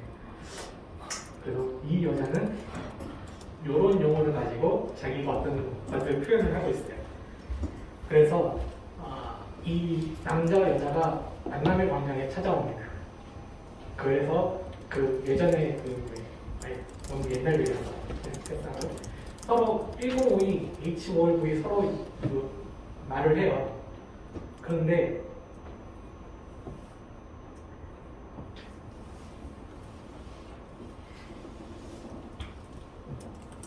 알 수가 없죠. 1052랑 이 여자는 1052가 무슨 뜻인지 모르고 이 남자는 H5V가 무슨 뜻인지 모를 겁니다. 그래서 서로 대답 얘기를 하는데 되게 흥동스럽고 뭔지를 모르기 시작을 하겠죠. 그래서 우리가 이 케이스와 같이 우리는 정말 같은 것을 이야기하고 있을까 라는 고민을 해볼 필요가 있을 것 같아요. 이런 케이스는 되게 많죠. 다른 개념을 설명하지만 같은 용어를 쓰는 케이스, 혹은 같은 개념을 설명하지만 다른 용어를 쓰는 케이스, 글쓴이, 저자 이런 것들이 대표적이겠죠. 그다음에 어떠한 용어를 설명하는데 그 사람이나 그 도메인이나 서비스에서 얼마나 세분화를 하느냐에 따라서 서로 다르게 될 거고, 그리고 어떠한 그런 정보를 구조화시키는 관점에서 어떠한 패러다임이나 어떠한 그런 규칙 이런 것들을 가지고 있는지에 따라서 서로 다르게 될 거고, 관점, 적용법 이런 것들도 마찬가지겠죠. 그리고 이런 것들이 따라서 우리는 되게 많은 제약상을 가지고 있고 서로 같은 것을 이야기하고 있는 듯 하지만 서로 다른 이야기를 하고 있을 수 있는 케이스들이 되게 많습니다. 그래서 서로 다르거나 같다는 것을 이해하기 위해서는 컨텍스트가 중요하죠.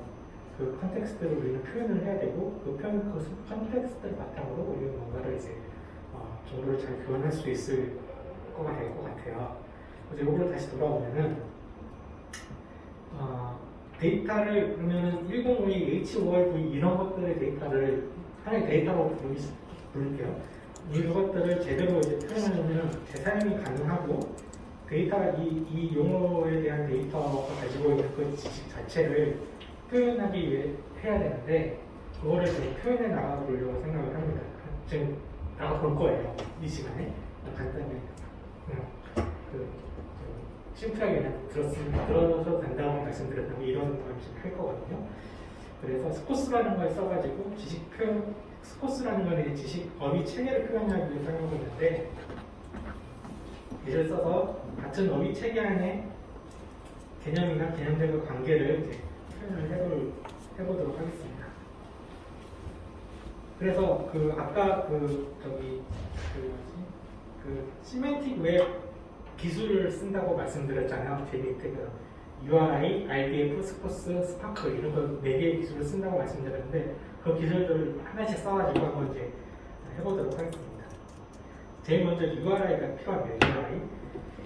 아까 그 H1051이라는 걸 표현하기 위해서는 내 데이터베이스에 나만 쓰기 위해서 가지고 있다 그러면 URI가 크게 필요는 없을 거예요. 왜냐하면 데이터베이스 안에 이미 잘 만들어진 인덱스 체계라든지 식별 체계들이 있기 때문에 그걸 사용하면 되는데 이제 문제는 이 웹에 올라가는 다른 사람과 교환하기 위해서는 그 데이터가 정말 그거인지를 잘 식별하기 위해서는 고유한 식별 체계를 가지고 있어야 됩니다. 그래서 그 고유한 식별 체계를 구현하기 위해서 우리는 URL을 만들었습니다. URL을 써가지고 데이터를 표현하죠. 그래서 얘는 데보션 001이라고 이제 URL을 만들었습니다. 물론 이게 풀 URL이 아니에요. 오른쪽에 있는 것처럼 뭐 데보션 sk.com의 페이지에 데보션 001 이게 풀 URL이 되겠죠. 근데 얘 너무 기니까 줄여가지고 추가 표현으로 데보션 001 콜론에 데보션 001 이렇게 표현을 합니다. 이렇게 이제 URI를 하나씩 부여를 하게 되면은 내가 가지고 있는 데이터에 대한 고유 식별 체계를 가지게 되게 되는 거죠. 그리고 나서 이제 RDF라는 걸 써가지고 자원을 기술하게 됩니다. 이 자원에는 데이터, 이 데이터를 기술함으로써 이제 명시적인 표현이 가능해집니다. RDF를 써서 데보션 001의 명칭은 사랑이고 표기는 105이다. 데보션 002의 명칭은 사랑이고 왜냐면 짝대기가 하나 있으니까 그냥 그 쌍시온으로 사랑해라고 했습니다. 그 다음에 표기는 112661이다. 이렇게 만들었습니다. RDF를 써서 RDF라는 건 자원 기술 리소스 디스크립션 프레임워크이거든요. 자원을 기술하는 프레임워크. 그러니까 어떠한 그 데이터를 이 RDF라는 걸 써가지고 표현을 해주는 역할을 해주는 거예요. 네. 하나의 형식을 가지게 되는 거죠. 그리고 나서 스포스를 써서 스포스라는 건 RDF의 어휘 중에 하나거든요. 스포스를 써서 어휘 체계를 표현을 합니다. 그래서 데보션 001의 타입은 개념 용어이고 아까 이 표기도 마찬가지로 스포스의 어휘이긴 해요. 그리고 데보션 001이랑 데보션 002랑은 이상관계야 라고 이렇게 어휘를 표현을 합니다. 이렇게 표현을 했어요. 그리고 나서 얘가 만들어진 거를 얘는 이렇게 지금 만들었는데 컴퓨터 그냥 010101 표기되어 있는 거죠. 컴퓨터 안에 메모리 상에 그거를 우리가 읽으려면은 시리얼라이제이션을 해줘야 되는 거잖아요. 직렬화를 해서 우리가 읽을 수 있는 어떠한 텍스트 형태로 본다거나 혹은 스토브에 저장을 하게 되죠. RDB처럼 스토브에 저장을 해서 우리는 그걸 보관하고 활용을 하게 됩니다. 그러면 스토브에 저장되어 있는 애를 가져가서 사용하기 위해서는 스파크라는 지리 언어를 이제 써서 RDB에 SQL을 쓰는 것처럼 SQL을 쓰는 것처럼 스파크라는 걸 써가지고 데이터를 지리를 하고 CID가 하세요. CID가 하는 거죠. 그래서 어떤 사람이 큐브 스토어에 들어가 있는 거를 가져가서 쓰게 됩니다. 이렇게 만들었어요. 그리고 아까 그 남자가 있었죠? 여자가 말하는 그 용어는 또 이렇게 만들 수 있겠죠. 동일한 과정을 거쳐서 그 여자가 말하는 그 용어는 UAN 102, 얘의 상위어는 UAN 101이다. 원어원.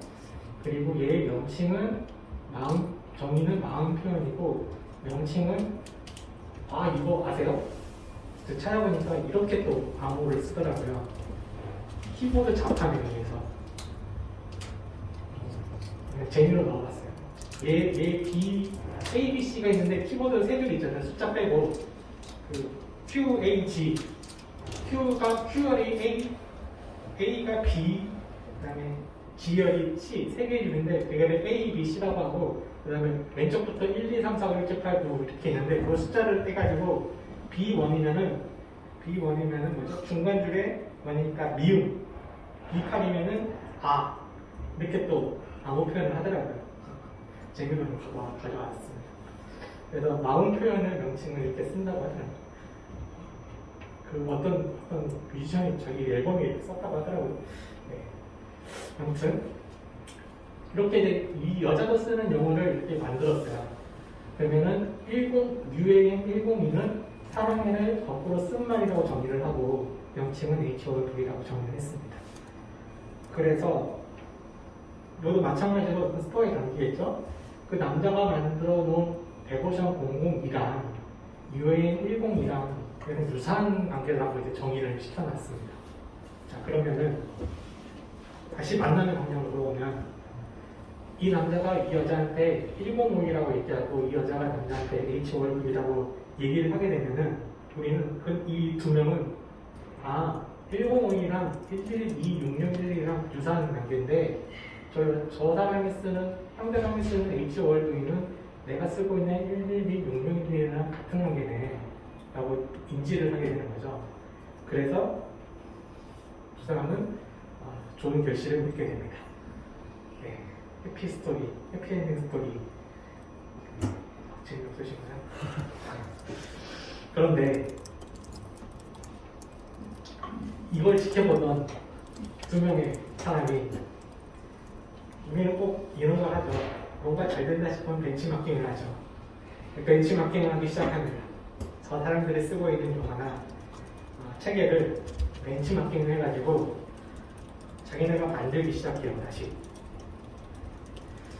자, 왼쪽에 있는 녹색 사람은 사랑의 표현 목록을 이렇게 만듭니다. 오른쪽에 있는 사람은 파란색처럼 또 만듭니다. 두 표현의 차이를 혹시 발견하셨나요? 왼쪽은 사랑이라는 표현 목록을 105는 사랑이고 1126611도 사랑이고 HOV는 사랑이 거꾸로야. 그리고 105는 마음 표현의 하위 개념이고 이렇게 이제 표현을 했어요. 오른쪽에 있는 사람은 데보션 001, 데보션 002, UAM 102 사랑의 표현 목록을 이렇게 URI로 이렇게 만들었어요. 두 개의 큰 차이점이죠. 이렇게 이제 벤치마킹 해가지고 잘 사용을 하고 있습니다. 근데 이 두 명의 남녀가 연애 초기가 지나서 연애 이런 말 용어를 써도 되는지 연애를 좀 오래 했어요. 연애 오래 하다 보니까 112, 6611에 대한 게 이름이 이상해. 그래서 사랑해가 아니라 그냥 사랑해라고 하자. 그래서 바꿨어요. 그래서 이건 오케이 합의를 했어요. 그래서 그 112, 6611에 대한 정의를 바꿨어요. 바꿨는데 두 명이 합의했으니까 상관없잖아요. 그게. 근데 얘를 벤치마킹한 왼쪽에 녹색 남자는 뭘 해야 되죠? 바꿔야 되죠. 찾아서 바꿔야 되죠. 바꿔야 되잖아요. 안 그러면은 다른 용어로 쓰고 있는데 물론 안 바뀐 상태로도 상관없죠. 그건 근데 오른쪽의 남자는 바뀌든지 말든지 URI가 가지고 있으니까 밖에도 나는 그 URI를 가지고 쓰고만 있으니 그 데이터에 대한 소유권과 그 데이터의 관리는 저쪽에서 다 알아서 하는 거고 나는 그걸 가져다 쓰면 되는 거잖아요. 이런 차이점을 가지고 있습니다. 그래서 이렇게 쓰고 있는데 자 왼쪽이 대부분 우리가 쓰고 있는 상태죠. 애플리케이션을 만든다 보면 데이터를 제가 초대에 말씀드린 것처럼 데이터를 일단 내 데이터베이스에 다 밀어넣고 시작을 하는데 그러면 내가 밀어넣은 데이터의 원본이랑 내 데이터랑 같은 거냐? 내 데이터에 밀어넣는 순간 다른 데이터죠. 변경사항을 추적을 한다고 하지만 근본적으로 서로 다른 데이터가 되는 것이고 오른쪽에 있는 것처럼 하게 되면 이제 데이터가 서로 내 데이터를 가지고 내가 데이터를 사용하고 있지만은 오천이 변경이 되더라도 쉽게 변경된 데이터를 큰 관리 없이 사용할 수 있게 된다라는 것을 지금 시사를 하고 있습니다.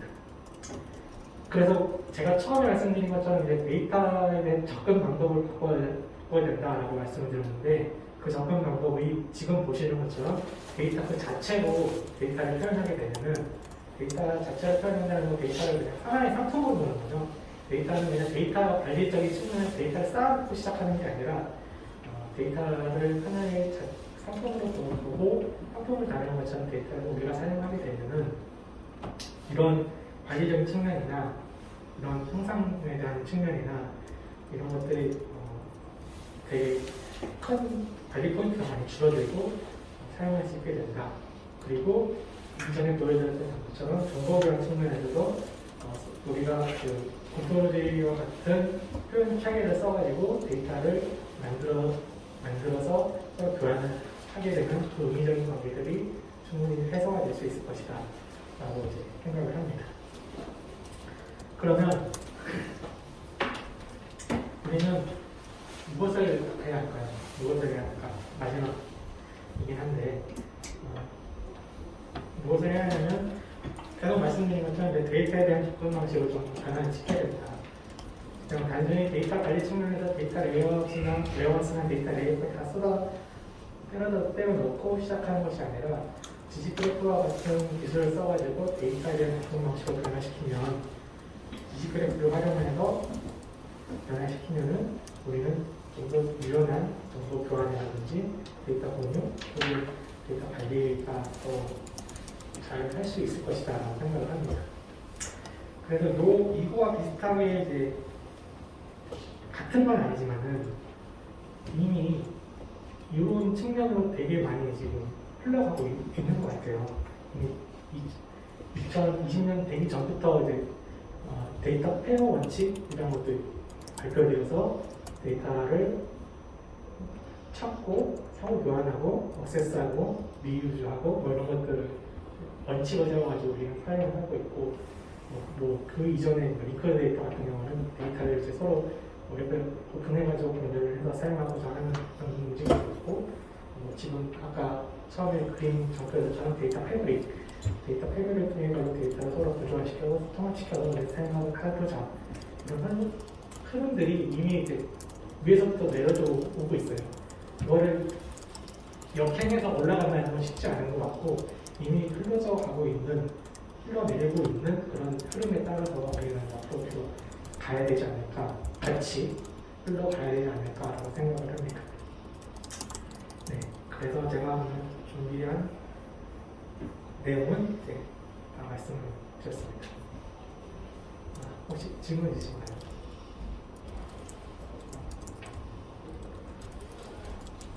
네. 두 가지가 있는데요. 네. 하나는 이제 다른 은행의 이제 홈폴리시 편하게 돼서 이제 얘기를 나눌 기회가 있었는데 저 IT 현업 말씀으로는 지금 이런 이제 그 컨텍스트를 부여하는 작업이 해당 업무를 알고 있는 담당자만 할 수 있는 부분이어서 이제 IT 담당자보다는 이제 그 현업 업무 담당자가 이제 작업을 진행해야 되는데 근데 여기에 대해서 이제 필요성도 이제 공감을 하고 있고 그러다 보니까 이제 도입이 잘 안 되고 있다고 생각하거든요. 그래서 지금 현재 진행하시는 쪽에서는 이제 좀 분위기가 어떤 분위기인지 궁금하고요. 두 번째는 지금 이제 보여주시는 예시는 이제 정적인 일상 데이터인데 타임 스탬프가 붙어 있는 그리고 이제 공간 정보까지 붙어 있는 좀 이제 3차원 이상의 입체적인 동적인 데이터들도 이제 이런 지식 그래프로 이제 연결할 수 있는지 그리고 사례가 있는지 궁금합니다. 시간 타임스탬프와 같은 데이터를 다 감안을 하는 거죠. 감안해서 모델링을 할 때 이미 그런 부분들에 대해서 데이터를 기술하고 표현하고 있고요. 아까 말씀드린 것처럼 이 부분도 좀 체크해 주세요. 그 작업 흐름 같은 경우는 다 타임스탬프잖아요. 네. 이 기업이랑 저 기업이랑 그 작업을 보냈는데 이게 스탠드가 빠지면은 이상해지는 거니까 그것까지 다 감안해서 실제로는 이제 만들어지고 있고 표현을 하고 있고 구조화를 시키고 있습니다. 그리고 공간 용어 같은 경우에도 이미 그 온톨로지 안에 지오스파셜 어휘도 따로 있어요. 같이 표현을 다 할 수 있는 형태이고, 그 다음에 첫 번째 질문이 그 분위기, 우리 그 현역의 분위기. 지금 현재 분위기는 이미 데이터 카탈로그를 구축되어 있지만은 이보다 좀 더 잘해보자라는 분위기거든요. 좀 더 쉽게 사람들이 쓸 수 있도록, 요즘은 셀프로 데이터를 가져갈 수 있도록 해주는 니즈들을 많이 충족시키려고 하잖아요. 근데 현재까지 구축되어 있는 데이터 카탈로그는 아직 그 부분에 대해서는 좀 미약하다. 그렇기 때문에 좀 더 지식 배포를 서로 해보자라는 니즈로 이제 계속 만들어지고 있고, 말씀하신 것처럼 현업이 그 실제 데이터베이스의 테이블이나 컬럼명을 다 알지는 못하니까 그거를 어떻게 하면 알 수 있을까 라는 고민 중에 하나로 이제 추상화를 많이 하죠. 데이터 추상화를 해가지고 데이터 추상화의 하나의 도구로서 온톨로지를 사용하고 있는 것이고, 그 개념화를 시켜가지고 추상화를 해놓으면은 아무래도 현업들은 자기네가 쓰는 용어에 적합한 용어로 추상화되는 거를 쉽게 쓸 수 있기 때문에 그런 흐름으로 좀 많이 가고 있는 것 같아요.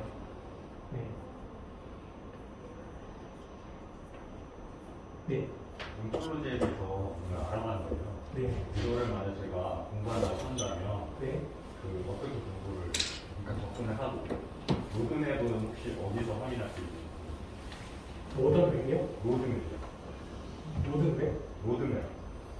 그러니까 어떻게 예를 들어서 하나의 기술이 있으면 그 기술의 히스토리라든지 어떤 기술들의 전천사라든지 그 기술이 어떤 걸 사용하는지 그 전반적인 내용이 있잖아요. 모든 웹? 네. 전 모드라고 그러신 줄 알았어요. 전반적인 거 알아야지 이제 하나하나씩 이제 풀풋이 공부하거든요.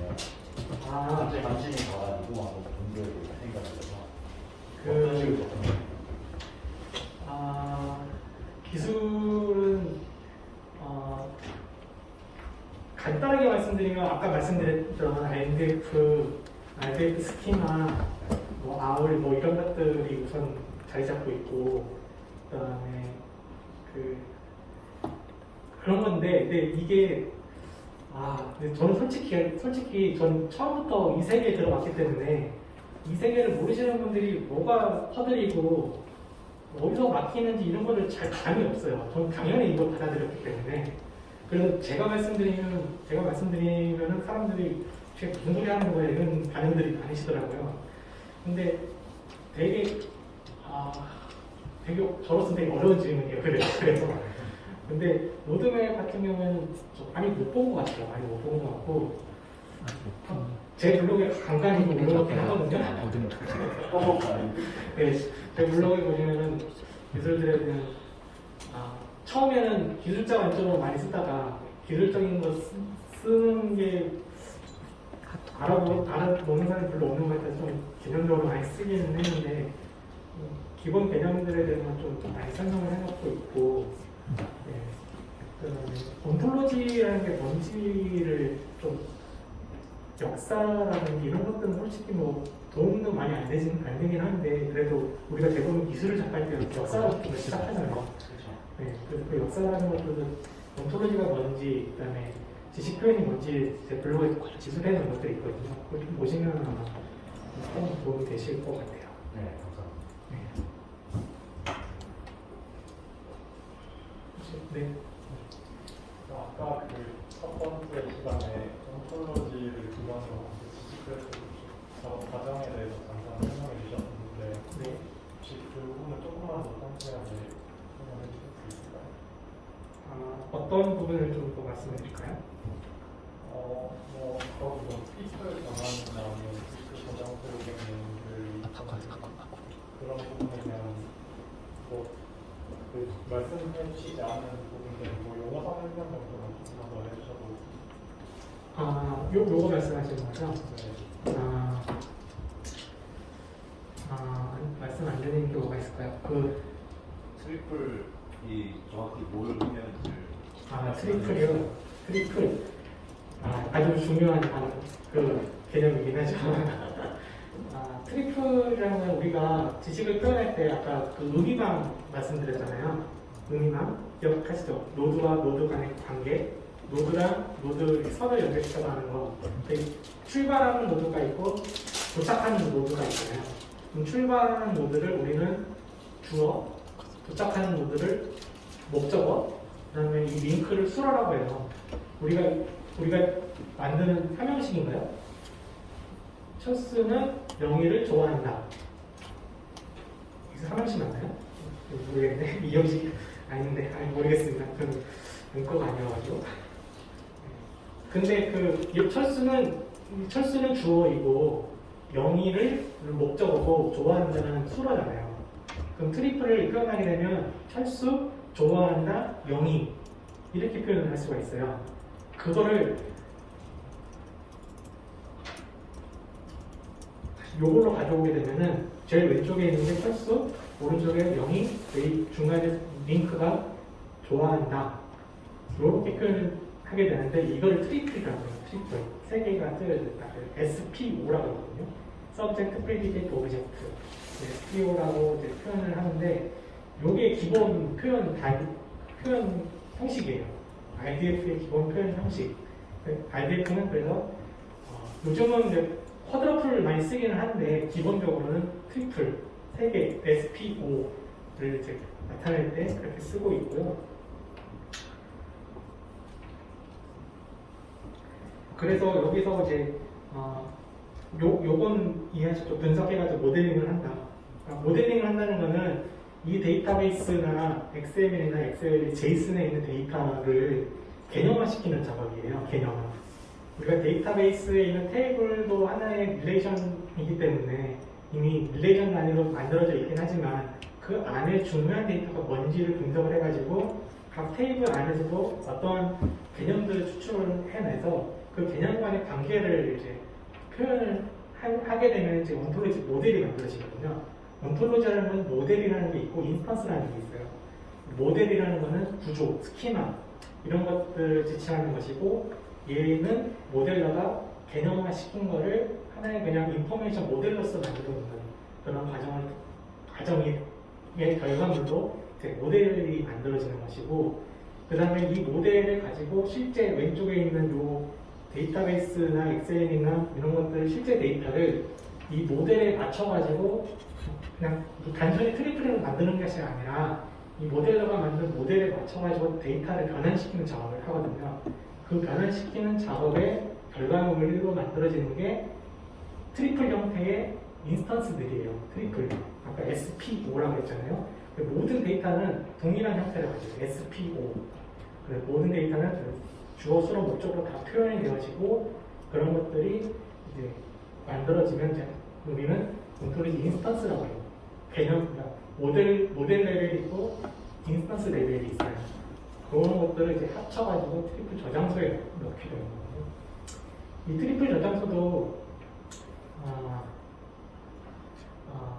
요즘은 그래프 데이터베이스라고 이제 초치하는데 트리플 저장소랑 그래프 데이터베이스는 약간은 좀 다르긴 하거든요.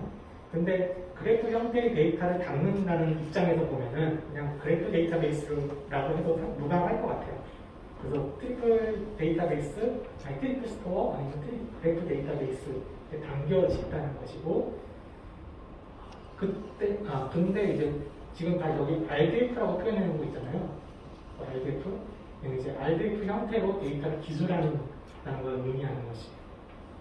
그래서 변환 비치도 뭐 RDF 형태로 표현 안 하기도 하지만은 저 같은 경우에는 변환 비치를 야물로 쓰거든요. 야물로 써서 이제 변환 비치를 만들어서 트리플 변환 엔진에다가 넣게 되면 이 엔진이 이 야물 파일을 이루어가지고 이 형태로 데이터를 만들어내는 그런 형태를 저는 쓰고 있고요. 그리고 기본적인 형태가 이렇습니다. 근데 여기서 또 궁금하신 거 어떤 게 있을까요? 대략적인 내용은 다 이해가 된 것 같습니다. 네. 감사합니다. 여기서 탑그레이드 컴포저 저거는 지금 모델러랑 엔지니어 둘 다 쓴다고 써 있는데 네. 어떻게 쓰는 방식이 좀 다를 거잖아요, 모델러랑 엔지니어. 어떤 식으로 저게 뭔지 조금 더 설명해 주실 수 있을까요? 그 얘는 이제 모델링 도구거든요. 모델링 도구. 뭐가 있지? 우리가 그림 편집할 때 포토샵 같은 거 많이 쓰잖아요. 네, 포토샵 같은 거예요. 그냥 모델링 도구도 마찬가지로 모델을 만들 때, 온톨로지 모델을 만들 때 어떠한 그런 클래스를 만든다. 온톨로지에는 클래스라는 개념이 있고 프로퍼티라는 개념이 있거든요. 클래스라는 건 어떠한 데이터의 집합을 나타낼 때 클래스라고 하고, 그 클래스 간의 관계라든지 어떠한 데이터 타입, 리터럴로 만들어지는 데이터를 표현하기 위한 걸 프로퍼티라고 하는데, 그거를 이제 만들어야 되는데 그거를 그 텍스트 에디터 같은 걸 여러 가지로 할 수는 없으니까 이 모델링 도구에다가 이제 넣어서 얘를 도구의 힘을 빌려가지고 만들게 되는데, 모델러는 모델을 만드는 관점이니까 클래스는 프로퍼티들을 많이 만드는 관점이 돼요. 그런데 엔지니어 같은 경우에는 이 사람 같은 경우에는 얘의 입장에서는 다 하나의 데이터를 만드는 관점이긴 하지만 모델러가 아니라 엔지니어 같은 경우에는 실제로 대용량이 아닐 경우에는 인스턴스를 만드는 데 많이 쓰거든요. 인스턴스를 만든다는 거는 그 말은 모델러가 만든 모델에 맞춰가지고 실제 데이터를 만들어내는 작업, 그거를 인스턴스를 만드는 작업이라고 하는데, 그걸 쓴다거나 아니면 이 사람이 만약에 변환 규칙이 RDF 형태로 되어 있다 그러면 이 온톨로지 모델링 도구는 RDF 형태의 데이터를 읽을 수가 있어요. 우리가 PPT 파일을 PPT 파워포인트라는 걸 통해서 읽을 수 있잖아요.